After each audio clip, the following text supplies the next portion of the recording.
chapter? Yeah! Yagumo Part 4, Chapter 3.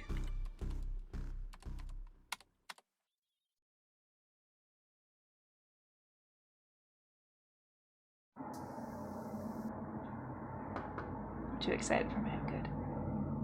Aine? Aine, are you there? With the light of the morning sun at their backs, Hitoha and Kanade open the van and look inside. Aine? What they find is exhausted Magari hugging her laptop. No way. Kanade and Hitoha are startled for a second, but...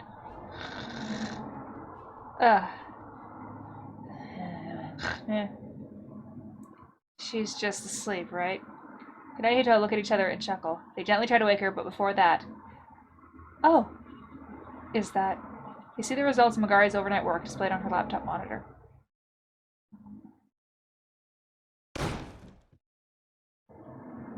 Well, that was a door slam if I've ever heard one. Hey, what the hell? Early morning, the trio barge in the room without knocking, startling Misawa and Kishino as they pursue through documents face to face. Magari steps forward, opening up her lap and shows it to them without saying a word. What? Hello, here's the item you ordered. Huh? What the hell did we order? Oh, come on now, isn't it obvious? It's the evidence to prove director's innocence. Huh? What did you say? With a smirk, Magari passes a key and shows the furious detectives 2 videos. What are these? Videos from the incident. Oh, videos from the incident, huh? We already have both of those on hand. Right. These are the videos of the moments of a gunshot is heard and Sakura collapses. Now take these. And run them through an analytical tube that pinpoints the location of sound in the video and visualizes them in rainbow waves. Get rid of the audience voice in the orchestra, leaving only the gunshot sound, and... Whoa. Is that... Yes. In the left video, director's body is hidden and unclear, but in the right video... I see. So the gunshot came from pretty far away from Yagumo, huh? Yes. Yes, it did. So does this mean Yagumo's innocent? Well, I guess it does. These guys are right about how his prints got on the murder weapon too, remember? So you believe Director's innocent? Well, for now, I suppose. Yeah! As soon as Misawa says that, the trio cheer. Then they high-five, but Misawa furrows his brow and interrupts their celebration. This is no time for celebration. If you're right, then this is dicey. In this case, may have gotten really dicey. Huh? What do you mean? As if to say, take a look. Misawa tosses the documents he had been holding onto the desk. The trio peek at it to find some sort of medical record. What is this? Sakurai's medical records. We found this under the table doctor and squeezed everything out of him. Inspector, that's information's... It's fine. Now that we've gotten this far, we might as well share our info. Huh. Misawa signs the protest in Kishino and continues to address the trio. I heard of the doctor about 2 weeks ago. He amputated Sakurai's left hand at his request. What's funny is when I saw the hand, one of my first thoughts, he got it amputated, but I was like, no, that can't be true. I guess I was right. He what? So when he got lynched by his apartments in crime, he lost use of his left hand due to nerve damage, so he didn't hesitate to get it removed. I knew it! So that's what happened. Furthermore, for the last 4 months, he's been periodically extracting and storing his blood. So both his left hand and the pool of blood were prepared for in advance. So you mean Sakurai really did try to fake his own death? Yeah, he burnt up his body. His burnt up body was probably also a fake. Forensic found trace amounts of light naphtha at the scene of the crime. Naphtha? Naphtha. Naphtha? Light naphtha? A fuel that burns at low temperatures. It's used in photography since it's unlikely to cause burns. I see. And he must have gotten someone else's ashes, left them at the scene with his servant left hand, and ran away, huh? It would appear so he successfully pinned the whole thing on Yagumo. It doesn't look like he wanted to pin it on just anyone, huh? Don't know for sure, but it's hard to think of any possibility other than him trying to frame Yagumo from the start. To tell you the truth, we just got Yagumo's call and email log from the telecommunications company. Judging from his email, he's been running away to meet the shaman named Yaguzai Kumashiro. Yugensai Kumashiro? Director did mention that guy's name.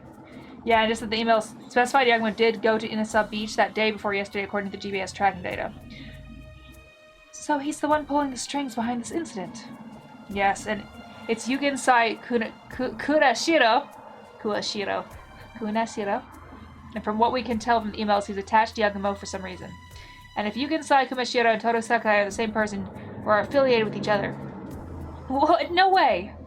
Director could be in some serious danger. That's a possibility we must seriously consider. You've got to be kidding me. Is Director safe? If you know he was at the Insani Beach, surely you've caught him already. We've tracked him down into the next jurisdiction, but we don't know where he went after that. Why are you sitting around on your asses? This sort of thing's what we pay the police to fix, isn't it? Yeah, at this rate, Director could be in danger. I know, calm down. How do you expect us to be calm? You gotta find Director quick, or just calm down already. Ugh. Anyway, your analyzed video thing proves his innocence. He'll be taken off the wanted list immediately. Instead, we'll be keeping search for him with the prefectural police to protect him. Is that okay? In that case, we'll look for him too. Are there any other clues as to where he is? Yeah. Yeah, anything hinting where he went after he was at Inasawa Beach? Misawa hesitates for a while before letting it decide, turning to Kishino. Show him the thing. Yes, sir. Kishino takes out a sheet from the stack of documents and hands them to Magari and the others. It's a lot of Yagumo's emails the police somehow obtained from the telecommunications company. You kept your promise. You can sign Kamijo. Dear Yagumo match, I confirm your presence. Blah, blah, we already read this. Soon. Face. 300 Hiroge? As far as we know, this is the last contact with Yugensai Kumashiro. As far as the hand of Hiroge means, your guess is as good as ours. In Izumo, there's an Isawa Beaches, there's a Hiroge Beach, and the Hiroge Ruin. Naturally, we got occupying those areas, but there's no sign of anyone resembling Yagumo. I see. Well, we're gonna try to reach that area. If you guys figure anything else, contact us. Now let's go, Kishino. Yes, sir. Misawa hands Magari a business card as he quickly drags Kishino out of the room. Magari looks down the business card and, alongside Misawa's name and title, is contact info of prefectural police headquarters, as well as Misawa's personal cell number written in pen. Exciting.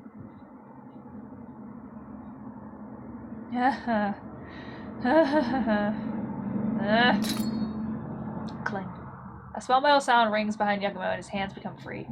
For as long as he had been handcuffed, he had been twisting them all the way one way, then another, until the chain finally snaps from fatigue. What are these? Toy handcuffs? With his free hands, he can easily remove the toy handcuffs with a push of the button on the side. Yagumo rubs his sweaty face with his newly freed hands and stands up. Now then, let's find that fox-masked bastard and smack him upside the head. Yagumo has already gone 2 days without food or water. He rubs his aching throat as he looks around the room.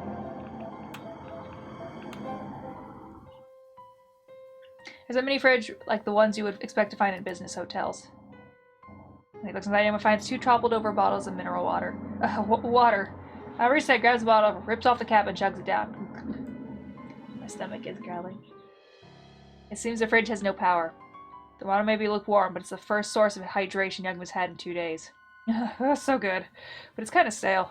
Yagumo checks the label on the bottle. The bottle's already 8 years past its expiration date. That explains it. Heat-treated water doesn't exactly go bad, so even years after its expiration date, a sealed bottle of water should be safe to drink. That said, a plastic bottle is slightly permeable, so it can go stale. Well, it's not like drinking is going to kill me. I can really use the hydration anyway. Then he tosses the empty container and picks up the remaining bottle.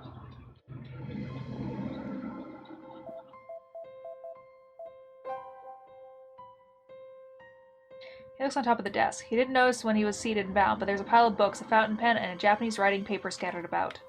The paper's really yellowed with age, but there's something unfinished text on it. This building belonged to the writer.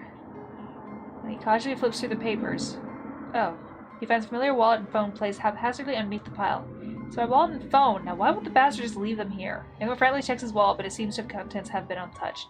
Yagumo sighs in relief and pockets his wallet and phone. Maybe at this point I should call the police. I'm not dealing with an honest, sane person here. He aids himself and turns on his phone. Once it boots up, he dials 1010, but his phone up to his ear and waits, only for the call tone to keep looping. Weird, it shouldn't take this long to call 1010. Or 110. 110? I don't know what I'm saying. Leave me alone. I'm having a moment. He hangs up and checks his phone screen. On the top right it says, no service. No service? How far? You should still be able to call them. No service? How far out on the sticks am I? No, wait. Capricious Halls is Iwami. No way to be out of network this day and age.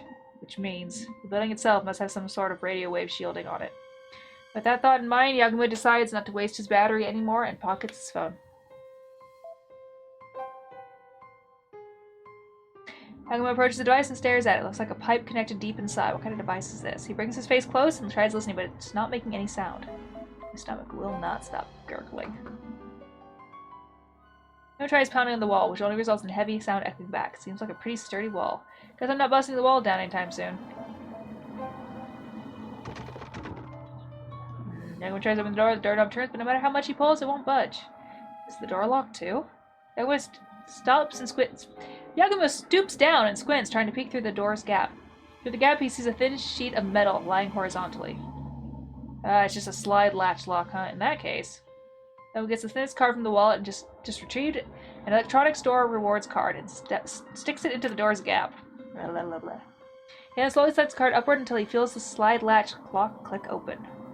What a cheap lock. Yagumo scoffs as he opens the door and heads into the hall. Ugh, it's cold.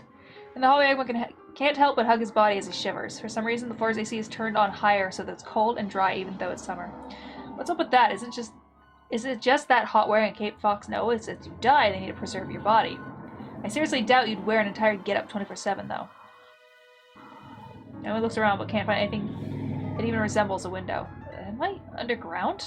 In any case, I can't let myself get caught by that fox bastard.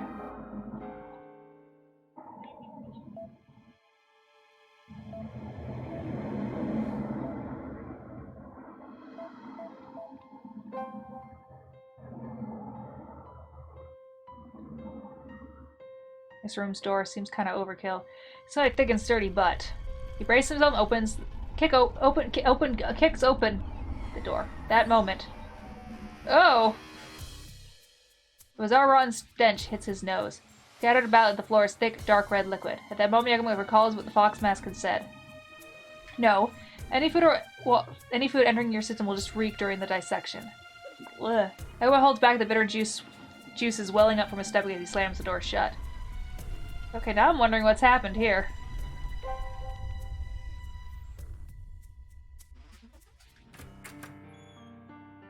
When he gets into the room, he smells a familiar scent of old books you'd get at a used bookstore. There's a shelf taller than Yagumo with various textbooks on history, medicine, and climatology. Is this a reference room? Doubt I'll find any food in here. There's a lot of shit you can look at. Looks like ritualistic masks you'd see from the South Seas of Africa. Just seeing dark rooms like this is enough to freak me out. Yubi stares at the same framed calligraphy. Looks like it's written in Tensho script. Not cultured enough to read it. Giving up looking at something he can't read, Yagumo looks down the mirror underneath. There he sees his oily face. Geez, I'm looking worse than usual. But I guess I haven't washed my face in 4 days. Aspiration Yushin. Or is it Okokoro? It's read that way in the poem in the Manyoshu, right? Mountains and rivers, huh? Thanks to the low stroke count, I can manage to read that. Not that there's any point in reading it. Noveler landscape painting hangs on the wall. I don't get it, but it fetched pretty penny on a appraisal show, I bet. Hold on. I saw that.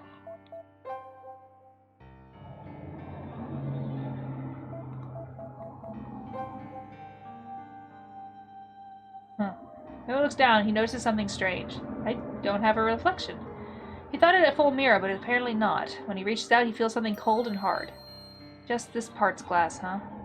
I thought this was like any other mirror reflecting this room, but does this mean this isn't an image, but an actual identical room? Yagumo checks out the glass panel, but it seems firmly set into law and won't budge. There should be a way to get past this. Look at this again. Yagumo stares at a large oval landscape painting on the wall. No, mountains and rivers, huh? After making up his mind, Yagumo reaches the landscape painting and pulls on it. Aha! Whoa. The landscape painting opens like a door, revealing a passageway. If that patch leads to that inner room, what the hell is this building? Yagumo has no way of knowing what sort of building Capricious Hall is or how it was built.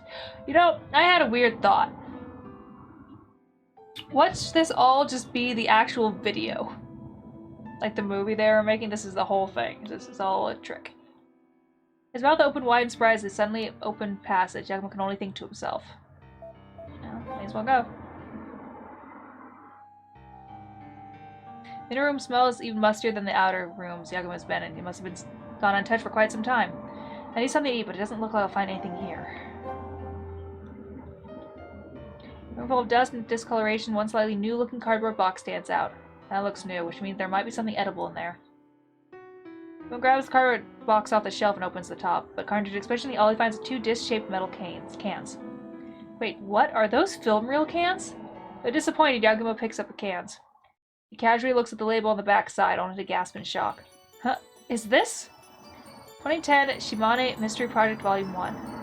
That's what's written clearly on the label in permanent marker. No way. He checks the label on the other film reel can, only to see that it's Volume 2. Are these filmed for that TV drama project? What are they doing in a place like this? That fraud Yugen-sai Kumashiro did hint that he knew the truth behind this project.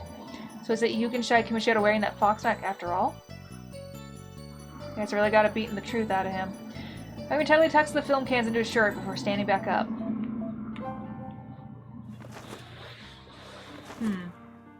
I'm confused when he tries lifting some of the cardboard boxes off the shelf.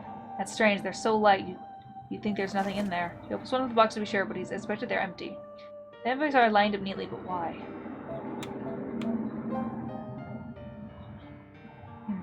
He didn't notice it before, since it was hidden by the box, but there are breakers behind the shelf. There are only but 4 breakers switches, but only one labeled EV is switched off. I see, so that's it. Do you even realize how many horror games I've played? Pretty much every horror game requires you to activate the elevator to progress. Classic trope. I just gotta switch this on, right? I reaches for the switch labeled EV and turns it on.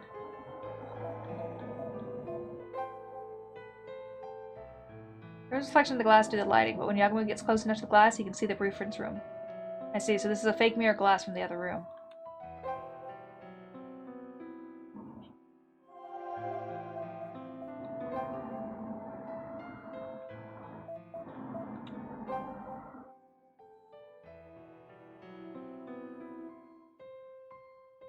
Yes, the elevator's working. He overheard numerical displaying shows 3rd floor. Okay, now I just ride this thing up and smack that fox bastard upside the head.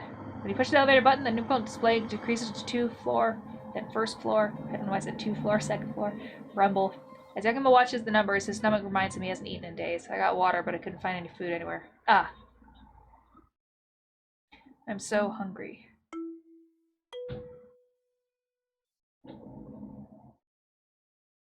Don't tell me you passed out.